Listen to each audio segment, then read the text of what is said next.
Thank you so much. Thank you, guys. Thanks for Pleasure to be kicking it back. off. Yeah, it's good to have you, man. Season 2. Yeah. It's official. First episode of season 2. Dope people. Lulu, how you doing? Hola from Mexico. Greetings. Hola. Wanted to say happy birthday, Jacoby, on National Oil and Dab Day. A great day to start off our season 2. Much respect. Happy birthday. Much appreciated. I was born before I knew about Oil Day, but a added benefit is the next day is normally Free Slurpee Day, which I think is not happening this year, unfortunately, 7-Eleven. We have another dope people teammate joining us for season 2. I want to introduce Peter Mercado. What's up, Peter? What's up? Happy birthday again. Coming to you from Harlem, New York City. It's a pleasure, and I look forward to this season. We got dope people all around, and lots of learning going on. So yourself included. For those of you that didn't meet Peter in our last season, he joined our last episode. He's the director of knowledge at Rebel. His brain is full of things I cannot possibly comprehend. Anytime there's a science paper that I think is interesting, I ask him to give me the spark notes because I can't keep up. What did you call him, Lulu? You had a good name. He's our Encyclopedia Britannica of all things cannabis. And I've just dated myself, so. So thank you everyone for coming. Jacoby and I started Dope People because, throughout our cannabis journey, we've met really amazing people throughout the way. And with Sai, I don't know if folks know, but Sai was the co-founder of Leafly, one of the first education platforms online dedicated towards cannabis. And more recently, after that company, he started Headset, which is a cannabis data analytics company, which has, been able to provide necessary data analytics in this, brand new industry. So as data nerds, Jacoby and I are super stoked. I met Sai in Seattle about 2 or 3 years ago at CannaCon and convinced him to come and speak at one of our first On the Revel events in New York. And we're super honored to have Sai come back as a veteran speaker. So Sai, how's it been going in Seattle? Oh, it's great. It's great. And thanks for having me, guys. This is awesome. Real honor to be here, the kickoff for the new season. Jacoby, happy birthday. That's cool. I did not realize it was your birthday, but what a cool day to have a birthday on. And I've got to figure out how to get a DJ in all my Zoom meetings. Like, I think that's going to be the go-to thing at Headset. Going, no, not a good idea. Nope. But that was awesome. Yeah, it's going great. I guess as great as it's going everywhere right now. Seattle specifically, we made some headlines. Probably you guys saw some of that stuff going on. Yeah, quite an eventful handful of months, I would say, here ever since COVID and all the social justice stuff that's happening here. But all good. We're finally getting summer in Seattle. That's something I've been looking forward to for the last 10 months. We get it for like 2 months. So all good there. But anyways, excited to be here to talk, nerd out on some data and share some of that stuff, what we're seeing, and just have a good time. Right on. Happy to have you back. One of the few veterans to the Revel community. So really excited about that. Before we get started, Peter, what has been going on the last couple weeks you want to share with us? I got 2 things. One big thing that happened was HBO released a variety of edible products promoting their new show, Close Enough. What's interesting about this, there have been partnerships in the past, but with this partnership, they are simply promoting their animated series that has nothing to do with cannabis directly. So this is an appeal to their customers. The big media decision makers now can appreciate the fact that their audience may be toking while watching shows. And it's a paradigm shift. Like, are we gonna have the NFL and the NBA start making edibles and different products, promoting teams? Like, what's the next step? So I thought that was something to discuss that happened this week. Nice. I think it's interesting because, first of all, HBO is in Atlanta, I think. I'm pretty sure. So, Southern area, really understanding their consumer, that if you're going to make a kind of comedic cartoon show, people are probably high watching it and just like fully leaning into that. Even though it doesn't seem like the show is about marijuana at all. Yeah, I'm kind of excited to see something a little bit different too. I think Netflix did something similar with Disjointed.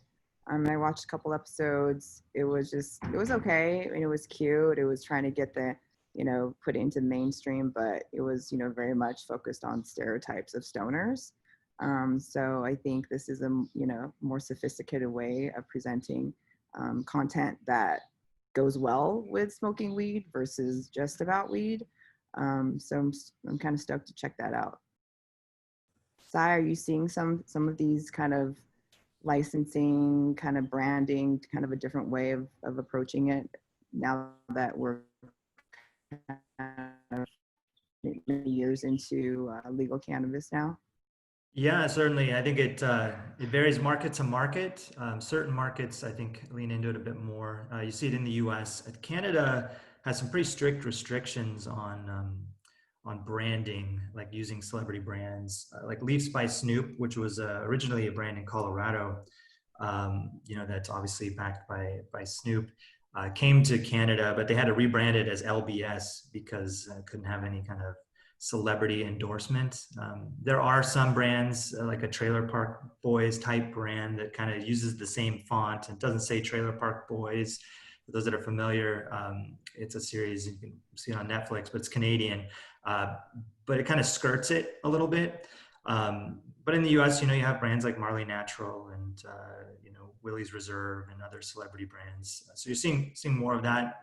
I think it's cool. I think it helps with the normalization and kind of just attracting more of a mainstream audience to have that in the space. But yeah, it really is market to market kind of variance. What else you got for us, Peter? I want to highlight the accountability list that Canada Inclusive is putting out. And what this is it's a list of companies and a variety of different data, such as how many employees they have of color, what positions they're in, the ratio of employees of color to just the general employees. And I think it's really compelling because it's putting the industry, putting the fire to different companies.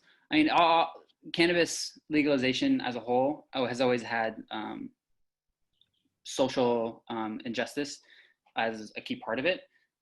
But now this list is being put together to have specific metrics on what these companies are doing towards that. So instead of just putting out a statement that says, we believe in combating racial injustice, we're going to give a certain amount of money to X cause and be done with it. Now it's like, what does their company makeup look like? How much money are they giving to their community? What initiatives do they have? It's a lot more comprehensive. And so that's a new initiative that they put out during this time. So I thought that was worth interesting and something we're talking about. But also it's like the whole buy Black and support small businesses movement has been ongoing. So how can we actually, as consumers, utilize this information or this list to change our behaviors and the behaviors of other people? And how will it influence companies that come online as legalization spreads across the states? How will they shift their practices, and will it influence laws? Yeah, it's interesting. I think it's easy to post on social media what your company is about. It's easy to put representation of people of color on social media or media platforms. But it's much more important to make sure that truth is in your company ethos and how you operate. And I appreciate Can Inclusive and Almost Consulting, I think it was, to help them for putting that together, because as a consumer, you can say you care about those things, but that's hard to dig up, right? Like most people aren't going to dig that up at the dispensary level. A bud tender's not going to know that. So I think it's important to just give people easy access to understand who they're supporting with their dollar. So love that they're doing that. They'll be on Dope People this season. So shout out to Can Inclusive and Almost.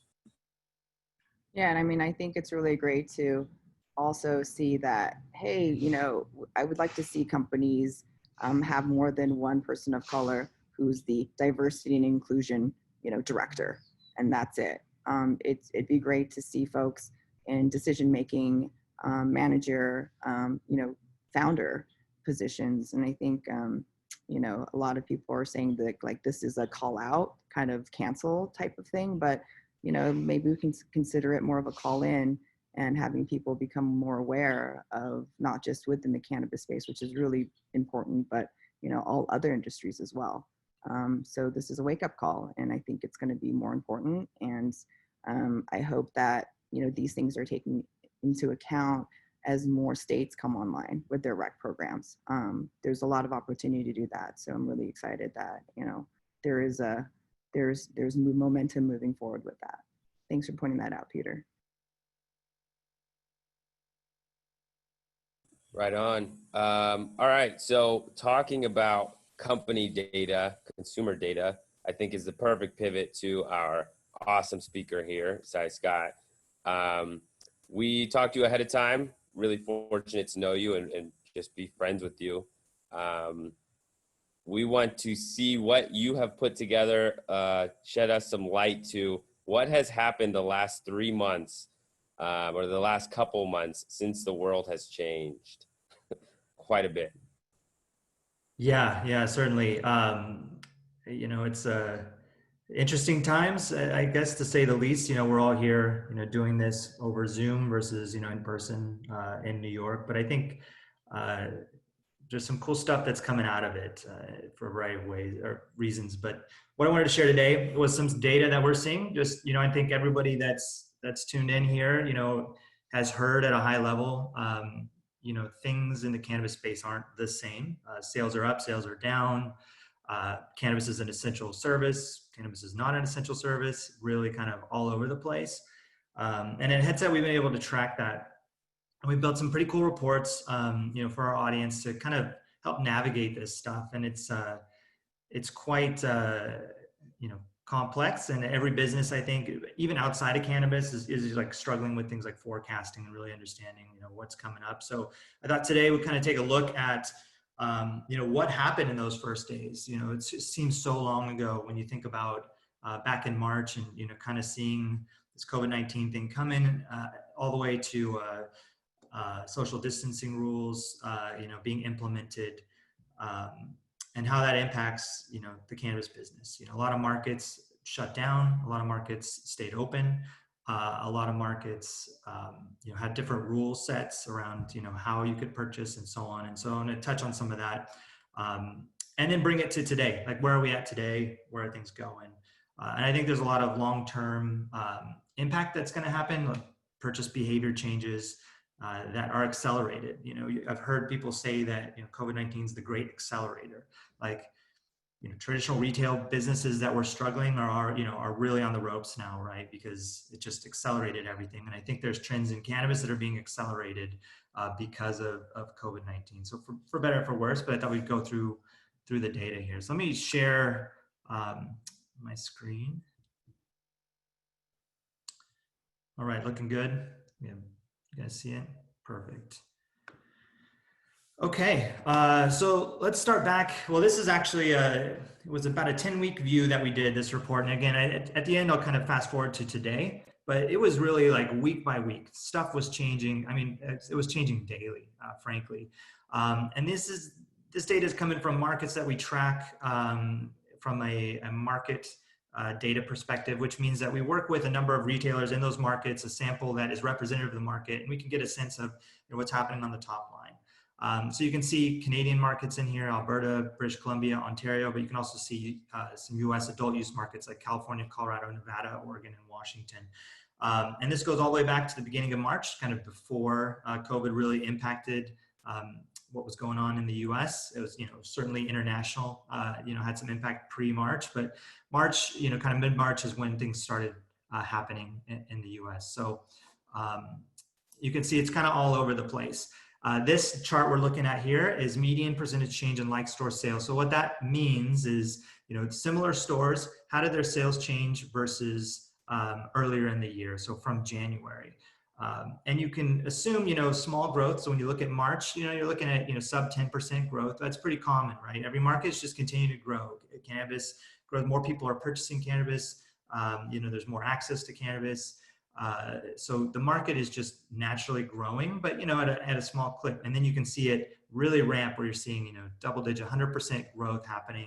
That's when the shelter-in-place orders started coming through, and then a lot of chaos, a lot of noise in the data, and that is highlighted by these different markets. You can really see Nevada on this chart here. That orange line is actually below growth. So I mean, down is negative growth, which means sales were down, and we'll talk on to that. And same thing with Ontario, that dark black line. And you can actually see it kind of flatline for a little while, and I'll talk to that as well. That big spike there, obviously 420. 420 was interesting this year, which we'll get into as well. So really kind of starting that first week of February, of March there, you can see, Monday, Tuesday, Wednesday, sales growth week over week, pretty low, actually negative growth. And then it started really ramping towards the tail end of the week. And that's, again, when a lot of states, legal cannabis states, started having shelter in place, social distancing rules going into effect. We can see that the percentage change in sales mix. So this, not only top line sales, but when we're really thinking about, how did this impact category sales? Some interesting stuff coming out here. Things like edibles went up quite a bit. Pre-rolls went down. Some of that can be chalked up to pre-rolls can be somewhat of a social consumption type format, right? You get multi-pack pre-rolls, or sometimes, many times, one pre-roll is a bit too much for one person. So it's more of a shareable product. Topicals down as well. Topicals are pretty expensive, kind of a premium product, and also kind of a different audience, maybe more of a wellness audience looking at topicals. And maybe less incentivized to run out and purchase cannabis. But edibles are up, flowers up. So that's pretty interesting to see some of those patterns happening, and it varies, over time and different like purchase behaviors online versus in store. Then we fast forward to March 16th. So this is really when everything is kind of hitting the fan. You can see stockpiling behavior. So the sales are through the roof those handful of days, and it was really a panic. Cannabis hadn't been classified as an essential business, so people didn't know, is this going to be, shut down? Things were getting shut down left and right, restaurants, bars, you name it. So people were really stockpiling cannabis, and then sales kind of dropped off throughout the week, as you can see. And markets like Nevada took a pretty sizable dip there. And then when we think about, what is driving, the sales, is it just, more transactions? Are more people rushing to the store? Are they, throwing more things in their basket when they're transacting? Are prices going up because, the supply and demand, and as demand goes up, pricing goes up, and it's a little bit of all of that. But really it's driven primarily by the basket size. So this really does point to people starting to stockpile and hoard. I know I did. I know I went, I think, to a shop twice that week and bought probably 3 times what I normally do, just to make sure that I'd be covered if we're in this for some time. I mean, since then, in Washington State here, cannabis is an essential business, like in many states. I think the only state in the U.S. that had an adult use market where it was not classified as an essential business was Massachusetts. Massachusetts still kept their medical program going, but they shuttered adult use. It's since come back. And then when we think about like package size, where is it coming from? Package size is in the sense of flower specifically. So if you're buying, single gram, eighths, 7 grams, half ounce, etc. You can see that, bulk sales went up pretty high on the growth. So we saw, people kind of pulling in more bulk flower. And then we fast forward to week 3 and our analysis. So, from the beginning of this COVID impact in the US, and it's really, we looked at inventory levels. So what was happening to inventory at that time? You can imagine people stockpiling cannabis, producers, maybe shutting down, maybe telling people go ahead and, work from home. How's that going to impact supply and availability? This chart here again is sales. You can see that in the beginning of the week, sales were still pretty high. When we look at inventory, average weeks of inventory carry, this gets pretty interesting. In markets like Alberta, British Columbia, you can see weeks of inventory carry. So looking at the beginning of the year in January, that's that kind of light blue bar there. Alberta had about 10 weeks of supply, which was average for a retailer. So a couple months and some change there. And then it really went down to about a month of supply. So pretty significant discount, almost a 40% discount in inventory than what is average. And you can kind of see that's kind of reproduced in most markets. Now, there are some exceptions here, Ontario being one of them. And I called out Ontario earlier. Ontario shuttered their private retail stores for a small window. And then they reopened them where the retailers were able to support clients, but clients had to do either delivery, which traditionally is not allowed in Ontario, the province of Ontario.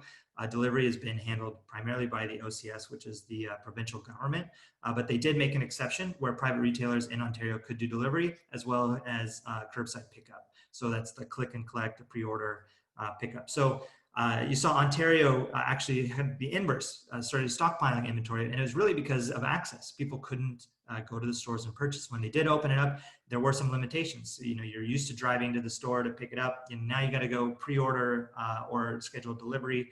So you saw inventory start to climb. Same thing with Nevada. So Nevada was really hampered by tourism. And Nevada is not the only one in these early months of the year. Colorado, you can imagine, has a sizable tourist population as well that comes through the state, and they saw some impact. Then we move on to week 4, right? So tail end of March into April, and kind of to that tourism point, you can see Nevada really took a massive hit. So Nevada down, almost 60% early April. That's because of the tourism going to places like Las Vegas just dried up. Colorado also, saw a pretty significant decline, but primarily in tourism-driven towns. When you think about Colorado tourists, it's really ski season. So people are going to Breckenridge, people are going to Steamboat Springs, Aspen, you name it. So when we look at tourism-driven towns specifically during this time, is down about 56%. When you look at Denver, down a little less, but still down nonetheless. And then more rural Colorado towns down about 10%. So tourism did have a big impact. And when we look at Nevada specifically, majority of the sales are coming from Clark County, which is where Las Vegas is. And as you can imagine, if tourists aren't going to Las Vegas, they're not purchasing cannabis. So you saw a pretty significant decline there. Now, we kind of looked at, what is really happening with, everyone working remotely, going into the stores now, whenever they want, and how did, that impact sales. So here by time of day, you can kind of see it's pre-COVID is this light purple line here. And often, a lot of sales were happening in the evenings, right? People returning home from work, picking up on their way home. And you can see week over week. And as you get to kind of week 4, week 5, the orange lines, that curve happens a bit earlier in the day. So people are shopping, in the afternoons or late morning, as the stores open, they're going to purchase now. Historically, when we saw people shopping earlier in the day, they were purchasing different types of products, more of the wellness products, the topicals and tinctures and so on. Other types of products were being sold in the morning as well, but as a percentage basis, you'd see more topicals going or selling at 10 a.m. than you would at 6 p.m. And then weekdays, day of the week impacts that as well. Like on a Friday night, you'd see pre-rolls through the roof. But it is interesting to see that people are shopping a bit earlier. They don't have to wait till after work to go to the store. Weekdays versus weekend. So pre-COVID, about 52% of sales were going on the weekday, Monday through Thursday, and then the remainder on the weekend. That's kind of shifting. You're seeing more weekday sales now. Again, same thing. People are working from home. It's easier to get to a store in the afternoon to take a few minutes and leave your place.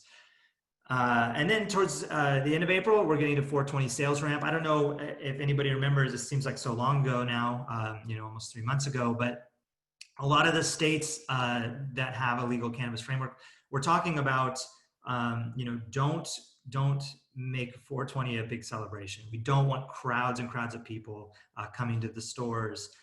When we're supposed to be doing social distancing, it's not going to be good optics for the industry. And it's also, obviously not going to be good for public health. And so you saw this buildup in sales. And so a lot of the shops actually went from a single day type event to let's spread that out over the week, which is great. And that's actually reflected in the sales. So sales still spike, and we'll get to 420 in a second, but you are seeing an increase in basket size. So when we look at Canada, about 6%, and we look at US, about 15% increase. And that's reflected in the discounting as well. Historically, 420 has some massive discounts. Come to the store, get some big discounts on this day. You can see that discount curve in 2020 really ramping, almost 15% discount leading up to 420.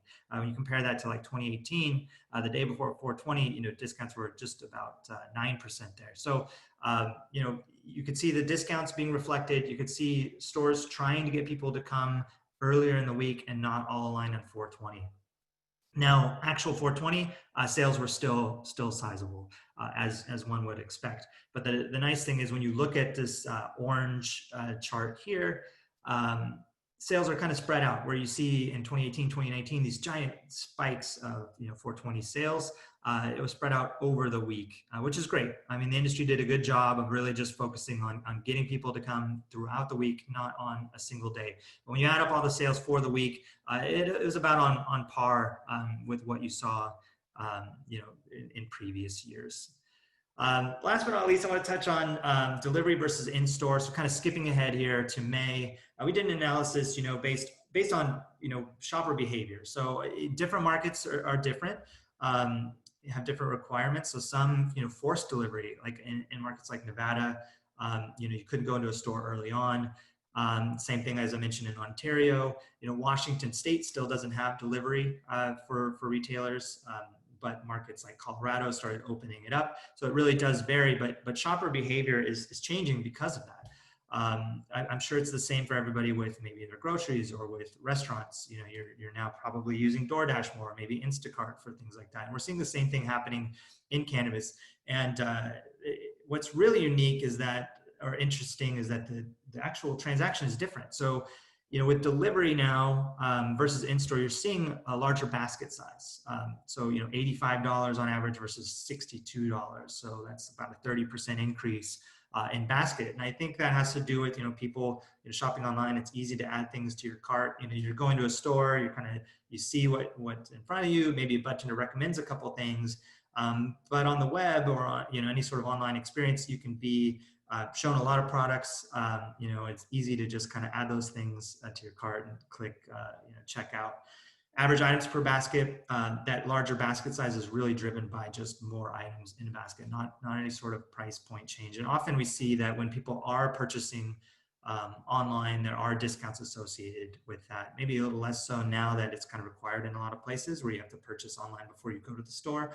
But that was a common theme previously.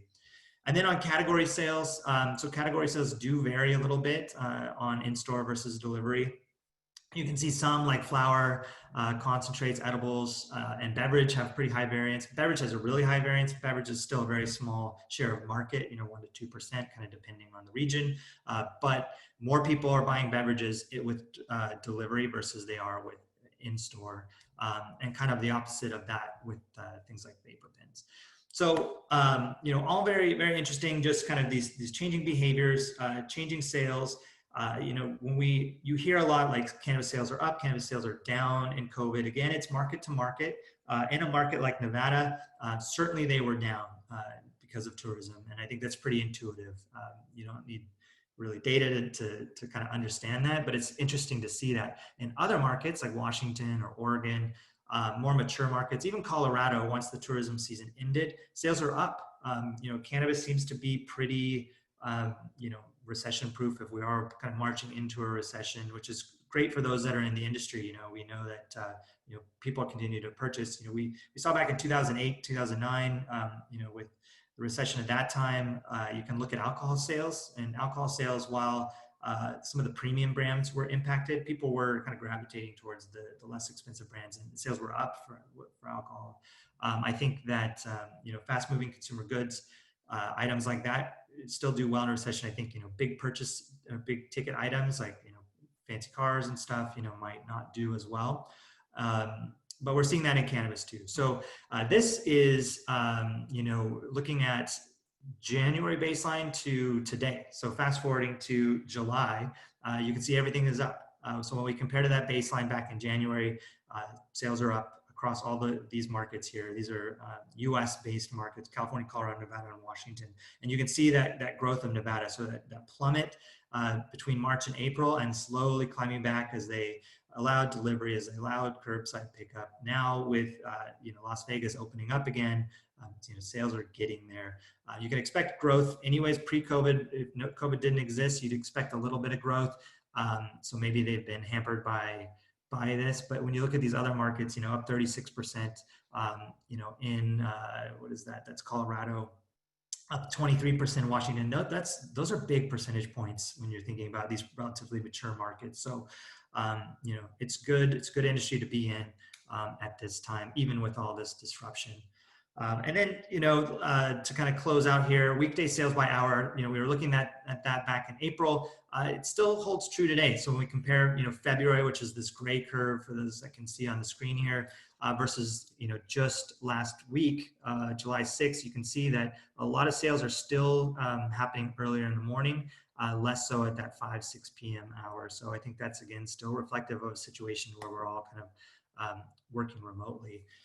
And finally, category sales, again, category sales vary over time. I know I talked earlier that, edibles were up, pre-rolls were down, and, that very much still is holding true. So, sales are up for a lot of these different categories, but when you see things like, tinctures down, again, more of the wellness products don't seem to be doing as well.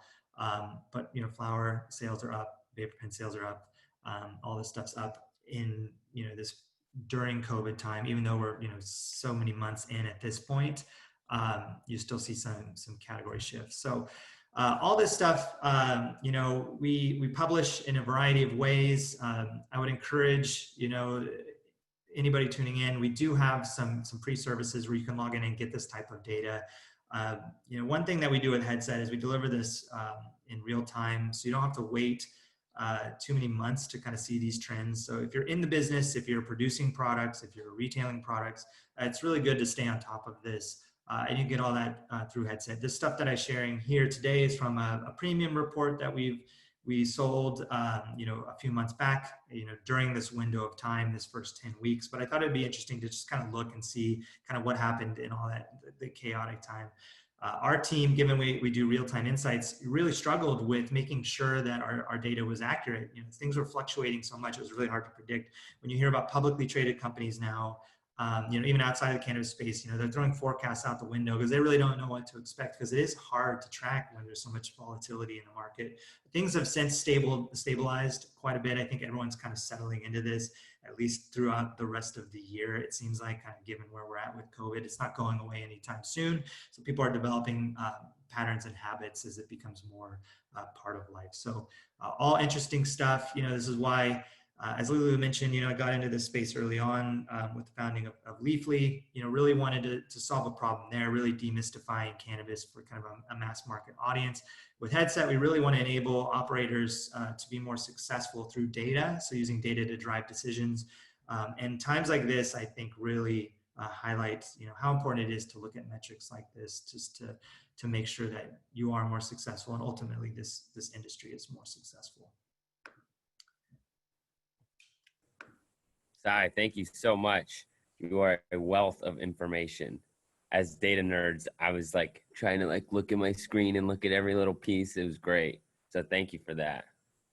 I liked also that I am part of those trends that you just showed, specifically with, delivery as well as category change. I rarely smoke flower now, it's all about the edibles. And I got to say, I do love some of the beverages that are coming out, especially the low dose ones.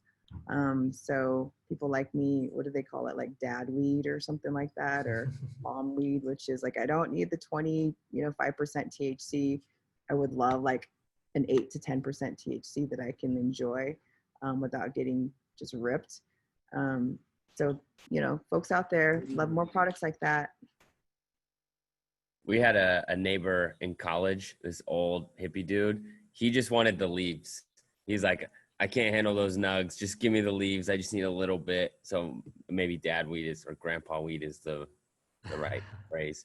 Sai, was there any insight into the types of edibles that are more popular in this kind of like is it drinks? Are people going for like I don't know the traditional like candy sweet brownie type things? Are they diversifying? I'm curious. Yeah, I think beverages are up in general, certainly. And again, it's a small market share as is, so you see some pretty sizable percentage growth when you look at it when it's going from 1 to 1.5%. That's a big growth number. It's harder to move from like 10 to 11. But edibles in general are up. As far as types of edibles, I think it's still tracking pretty similarly to kind of what we saw where gummies are still very popular, as a segment within that, chocolates as well. I think, to Lulu's point, people are looking for a variety of types like the 5 milligram or the 2.5 milligram single servings to the 10 milligram. And so some of those trends really come from just availability and accessibility. Like, are there more products on the shelves that cater to that audience? Historically, it's been a bit more fringe where it has been more high dose, especially in the medical days where you'd have no limitations and it would be 100 milligram, product that technically you're supposed to cut up, into 10 ways, but it was pretty small. Some of that still exists in medical, but with adult use, often they have, restrictions on total 10 milligram single serving and packaging restrictions and things. Some states require them to be individually packaged. Canada, edibles can only be, you can sold in 10 milligram quantities. So you can't buy like 100 milligrams as like 10 single servings. So some of those trends do kind of vary based on regulation, based on, what brands are producing. But in general, more or less the same, on the edible side, gummies, chocolates, primarily is where the market's going. And I think, the smoking aspect, coronavirus, COVID-19, does impact lungs. And I think people were sensitive to that early on, right? Want to limit their smoking, and edibles are a good alternative to that. So that could be part of it as well. Speaking of patient data, we have a question from one of our attendees. Do you have any, I mean, you have lots of different types of reports you guys offer. Do you have any reporting on patient data or even consumer satisfaction or sentiment towards products at all? Yeah, like kind of that, I don't know why they purchase, I guess, or what they thought about the products. Not directly. Like with headsets, we've got, I like to say we've got great data on what people are purchasing, when they're purchasing it, where they're purchasing it, like how they're purchasing it. Are they purchasing co-purchasing like a beverage as a throw-in with a pre-roll, or is the beverage like the trip driver for them? But why they're purchasing, that's something that, we don't do particularly well at this point. We are, discussing some opportunities with partners to start to shed light on that. We know kind of, again, the behavior, we know the demographic of people purchasing, but really like what they like about the product or what's driving those purchases.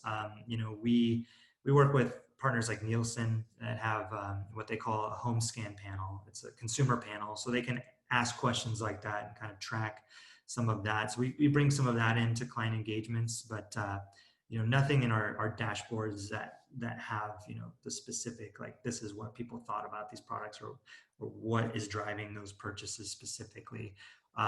We have to kind of just infer from the data, right? Like a millennial or Generation Z, purchasing, cheaper products. Essentially, it's probably because they have less share of wallet to apply to cannabis, where an older audience might have, more disposable income and they can purchase more expensive products like topicals and so on. So we have to kind of infer some of that.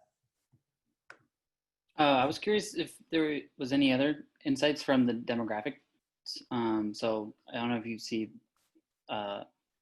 like first-time customers, a lot more first-time customers, for instance, or if you see younger people purchasing more frequently, and then older people purchasing more off or in larger basket sizes. Like you said, they have more disposable incomes. But any insights on those lines? Yeah, I think at a high level, Generation Z, it's a pretty interesting generation because if you think about it, they're the 21, 22, 23 year olds right now. And in the US where, you have to be 21 to purchase adult use, it's only, three years or three age groups that can purchase. But some of these individuals were born in markets like California in the late 90s, where cannabis has been legal in some format, medical specifically, right? So they've grown up in a world where it's always been legal in some capacity. So we are seeing pretty sizable sales going to that demographic or that generation. It's like 6-7% of sales right now in cannabis go to just 3 years, 21, 22, 23 year olds. It used to be, the millennials were really driving that, right? Just more open-minded about it, more progressive about it. And they still are, very significant percentage. But I think that over time, as more people age in and those 20-year-olds become 21 and so on, you're going to see Generation Z overtake the millennials. As far as COVID impact, I think the biggest thing has been the drop off of the elderly. So what we classify as the silent generation. So the senior, I forget where that starts, but it's like 70s plus. They're the ones buying capsules, topicals, tinctures. As they look to maybe transition from traditional medication or trying alternatives, they're just not showing up in the data nearly as much. And I think that has to do with just they're a very at-risk audience for COVID-19, right? If they were to contract it, their chances of survival are much lower than someone who's younger. So going to a store might be a bit harder in certain markets. Now, some markets have, delivery, but that generation, generally to get them onto an app to be purchasing is a bit harder than, taking the bus, with the retirement community to a dispensary to pick up products, which is, a common way that they're purchasing. So, that's kind of been some of the trends we see in the space related to COVID. I don't know about like first-time buyers. I don't have that at hand, but that's an interesting question, something we should be looking into. I have a question from an email. Somebody couldn't make it, but will be tuning into the YouTube video later. In a lot of other industries, you see the really big players really take over. They kind of like trusted and reliable companies. Whereas, in January, you might be able to go with like a little more niche dish soap because you want it to be natural. When times are tight, you go to what you know, right? You go with cheap, it's at Walmart, you can get in, get out. In cannabis, they're kind of, even the big companies are not really like big companies compared to Fortune 500. Do we see big brands take over where people are just kind of like, I want what I know? Or does it feel like people are still kind of experimenting? They go in like they do in a dispensary. You go in, you're like, oh, what's that? Oh, what's that? And you kind of just pick and choose. Yeah, great question. So we did, as part of this report, actually excluded it because it's specific. We just did an analysis in Colorado on share of sales going to the top 5 brands, and you're right. The share of sales, like, so to the top 5 brands in the market went from about 47% to about 55%. So they're gaining 8 percentage points market share. So I think that trend is exactly happening. People are kind of gravitating towards what they know. Some of that could be efficiency. You're kind of going into a store. You're gonna purchase a brand you recognize. You grab it and you go. You don't really want to linger and browse. In this situation right now, right? You kind of want to get in and get out. Or if you're purchasing online, you don't have a bud tender that's there to say, hey, have you heard about this new brand? Or, everyone at our shop loves this, you should try this out. Since you don't have that kind of guide, you're kind of looking for what when you go to purchase. So certainly that's being reflected in the data. We did an analysis specifically on Colorado. So I don't know about the other markets, but I think it's safe to say that, that trend would carry across, the different states.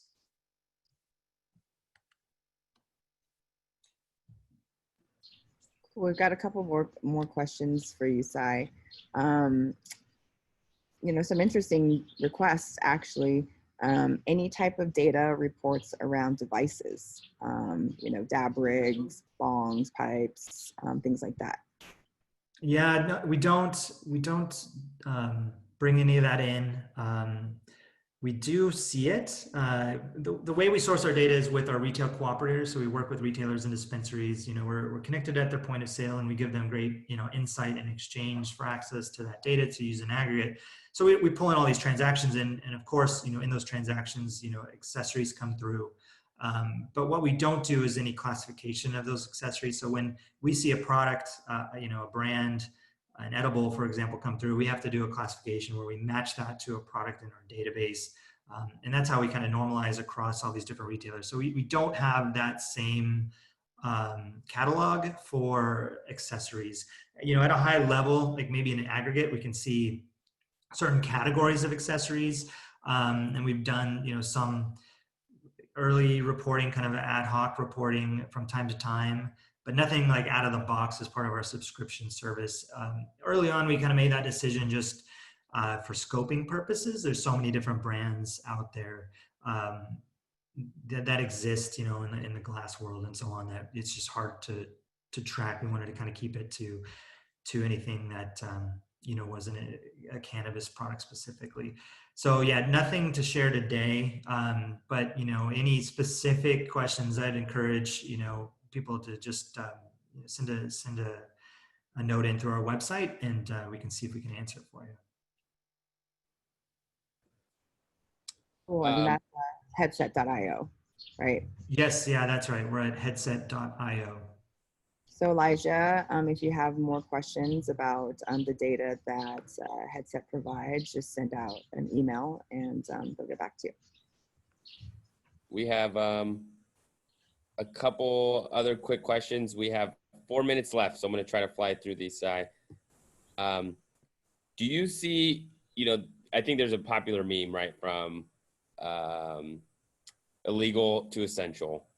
But it seems like this is kind of proving the point of marijuana in our economy. Do you think this is going to be a valuable tool or a valuable narrative to bring it to federal legalization? Or how do you think that's going to pan out? Yeah, definitely. I think there's in this industry, there's historically been this crazy logical, rational disconnect between, we have a majority of states with some sort of legal framework, whether medical or adult use, yet it's federally illegal. It's Schedule 1, treated at the same level as heroin. Like that's, I think everyone that's a rational human can understand, like see the disconnect there, right? And it's like, doesn't make any sense. And I think, having cannabis classified as an essential business furthers that narrative. Right? It's just more reason to say like, this is not only, something that's legal in these markets, but it's classified as essential in these markets. Yet, from a federal position, it's still, Schedule 1. So I think that it certainly helps. I don't know if it's like the silver bullet that's going to, change everything at the federal level, but it definitely, helps with the narrative. Another, disappointing thing I would say with the federal position is that in these stimulus packages, the cannabis industry is left out in the cold, and there's a lot of jobs that are here. A lot of people that are working in this space. Most of them, because it's been essential business, have managed to kind of keep their jobs. But in markets like Massachusetts, where adult use was shuttered for a window of time, certainly there was impact there. And so, it's unfortunate that we're in this position, but hopefully, being essential will help, push some change, hopefully this year.